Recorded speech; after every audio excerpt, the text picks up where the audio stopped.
when my neighbours formed the Miller Park Association, they spread quite a broad net, but it's sort of settled down to being from Aloha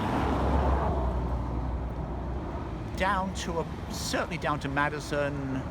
To the east, 23rd is a very busy arterial and it's a very strong natural boundary, and 18th or 19th Avenue on the west is also a neighborhood arterial and is another conceptual boundary. And this street we're on, which it being Seattle, of course, switches its name painlessly from Thomas to John outside my house, and having read Lady Chatterley's Lover, I do tend to refer to it as John Thomas. Anyway, this is sort of another, city conceptual boundary, in that the houses to the north of it are, or were, pretty much all single-family houses. The houses on this side between John and Madison, they were older single-family houses mostly when I moved in, with a few apartment buildings, but they are getting redeveloped into sets of townhouses more or less daily. You can go away for a weekend, come back, and there'll be townhouses who are there that weren't there before. So the neighbours when I moved in were mostly older, African-American families, older African-American couples. The townhouses are young couples, but the diversity of the neighborhood is being maintained. It's different minority groups, but there's always, this always has been a very ethnically diverse neighborhood. It's also been a very economically diverse neighborhood. We're standing here right next to an apartment building that's owned by what was called the Capitol Hill Housing Improvement Program, and then changed its name to Capitol Hill Housing, and it's changed its name a couple of weeks ago, and I don't remember the new name, but let's just call it Capitol Hill Housing. Was and still is the major landowner in our neighborhood. So we have a neighborhood that has housing for people in the 0 to 50% median income range, and we have a great deal of market rate housing for couples and families. And Capitol Hill Housing is, early on listened to us, and we smarter people than me in the neighborhood foresaw what is happening in neighborhoods now, that there's housing for the low income and housing for the high income, and really nothing in the middle. So our neighborhood association always was a proponent of something filling in the gap in the middle. In fact, Capitol Hill Housing, the first project they built after we became an active neighborhood, they very actively added a segment for people in the 50 to 60% median range. So we as a neighborhood did what we could. We supported the various affordable housing issues. What else to solve? We saw the neighborhood, it changes. As I said, we remain ethnically diverse. The playfield just over there is all, it also shows the change. I was amused to see, because there were no organised sports on the playfield during the COVID epidemic, people take over little bits of it, in family groups, and they have various little sporting activities, and you see people throwing frisbee, soccer, of course, yoga, of course, lacrosse even, because the field is striped for lacrosse. And I was amused to see more recently that several men had taken over one of the baseball backstops and were using it as a cricket pitch. They had a couple of cricket bats, they had an orange traffic cone and a couple of sticks for their wickets, and they were using a tennis ball as a cricket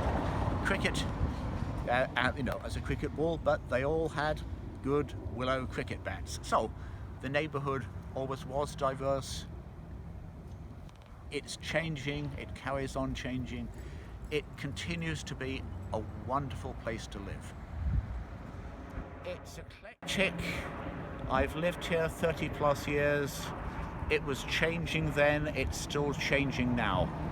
When I moved here, I moved to Seattle in the early 80s to work at what was then, big breath, the Fred Hutchinson Cancer Research Center, which we knew at the Hutch and is now officially branded as Fred Hutch. Anyway, I moved here with a toddler who is now in his mid-30s and working for Google in New York, and my wife, a fellow scientist who I'd met in Eugene. I was working, she was looking after the toddler, so we didn't have a lot of money and there weren't many places we could afford. We moved to an apartment just up the street there, up on 18th, and were looking around for somewhere to buy, and there was not many choices, and in our wanders around pushing our toddler in his pushchair, we came across this house back there for sale. At first we thought, oh my goodness, it's on an arterial, it's going to be terribly loud, but then my late wife Meg pointed out that there were trolley wires and that all the buses that went past were trolleys, so they weren't that loud. So after touring about the whole of Seattle with a realtor and seeing two houses we could afford, we finished up buying this one. That was, I think, 83 or 84, and I've been there ever since. Kids have grown up, have left home. My wife and I grew older together, and then she sadly died of brain cancer. I'm now have moved on. I've moved on from that. I now have a life partner, Ruth, who had a house in View Ridge, which we are remodeling and will be moving to in about a month. So, back to the neighborhood. When I moved here, it was a lot more of an inner city neighborhood. This street here, 21st, was pretty much all African American families. There was a little market halfway down the block, and when we moved in, one of the house had a nice backyard. We put up play structures in it, and suddenly all of the kids in the neighborhood were coming by, and we were essentially the neighborhood playground for quite a while. All of the neighbors were lovely, but basically I told people as soon as we signed the papers on the house, somebody invented crack cocaine, and just down the street on Madison there was a place that became a hot spot for selling crack, and the drug dealers moved around in the neighborhood, and we soon found them camping out, actually where there's a homeless encampment again now, but there were people selling drugs and themselves in the street, which is right next to the playfield that's right next to Meany Middle School. So my neighbors living further down the block on 21st got together, formed a neighborhood association, called it the Miller Park Neighborhood Association, another long name, and I will admit to you that there isn't actually a physical entity there that's actually called Miller Park. There is Miller Community Center and there's Miller Playfield, but we called it Miller Park, and we called it that often enough, and everybody's called it that often enough that the name stuck and it appears on maps now. Anyway, we've formed a neighborhood association, had these dynamite meetings, the little meeting room in the old community center bursting with people. Everybody was angry, everybody wanted to get the drug dealers off the streets, and we formed I think it's a fairly effective neighborhood group. We became a test case for the community police team, where officers came out, walked the neighborhood with us, talked to people, and over the course of time we certainly got the immediate drug issue in the immediate neighborhood in the park here sorted out, but the area down on Madison continued to be a problem. Anyway, so we formed a neighborhood group. I was less outspoken then, had more of a stammer, so I became became the neighborhood newsletter editor. So we called it the Miller Park Neighborhood Association, so it became the Miller Times, and I carefully matched the font on the Miller High Life beer bottle. So we were a neighborhood association. I became as I said, I edited, wrote, distributed newsletters for a number of years. Then,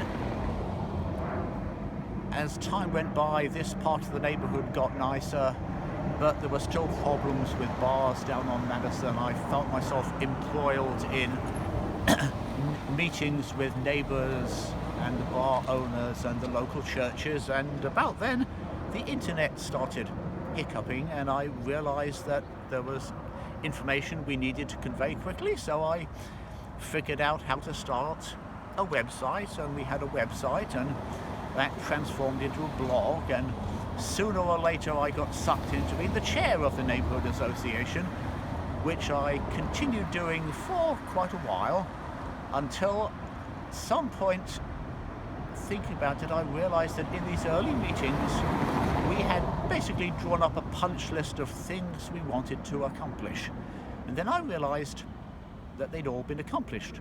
We hadn't, lots of them, some of them we had helped accomplish, others of them were things that should have happened anyway and did, and others I think happened despite us. So at this point we realized we were we'd gone from being a somewhat drug-addled neighborhood to being a happy, quiet neighborhood. So I sort of let the neighborhood association die a quiet, well, not death, it's not dead, it's sleeping. There's a list of neighborhood names, and if something untoward comes up, at least we have the names of the people who were there then, and they'll know the people who should be involved next time round. So, as I said, my partner and I are remodeling a house in View Ridge. So this is August the 6th or 7th. We're hoping to move on the 1st of September. So I've been a lifelong bicycle commuter. I commuted to work pretty much every day when I was at Fred Hutch. So my desire is that I will leave here on my bicycle, cycle down 19th, go through Interlake, get on the Burt Gilman Trail, and get off at 65th, and think about whether to cycle up the 3 steep blocks to our new home, or whether to admit I'm 71 and push the bike. The movie Singles, I was vaguely aware that it was going on. You would walk past and see a movie, see that it had, they'd futzed with it a little. The enclosed courtyard had a fake fountain put in it. You saw along 19th Avenue by the playfield, you'll see the Hollywood type I think they're called star wagons, the trailers full of changing rooms, and you saw there were occasional crowds of onlookers watching the movie filming. I remember going up there one day early on in my time as Miller Times editor, in the pre-digital camera era, with my old Polaroid, trying to take a few pictures of the action, and nothing ever came of it. The thing I do remember, and I have to admit that Singles has been in my Netflix list for years, but my son has seen it and reported on it, and the final shot is a helicopter shot, looking at the apartment building and then basically zooming out enough that you can see the tennis courts on 19th and Thomas, and I can remember that shot because the helicopter that took the shot hovered over my head for hours during our dinner one evening. So it was noted in a low-key manner. There weren't enormous crowds of people. We were aware of it, and I promised one of these days, now I'm retired, I'm going to watch Singles.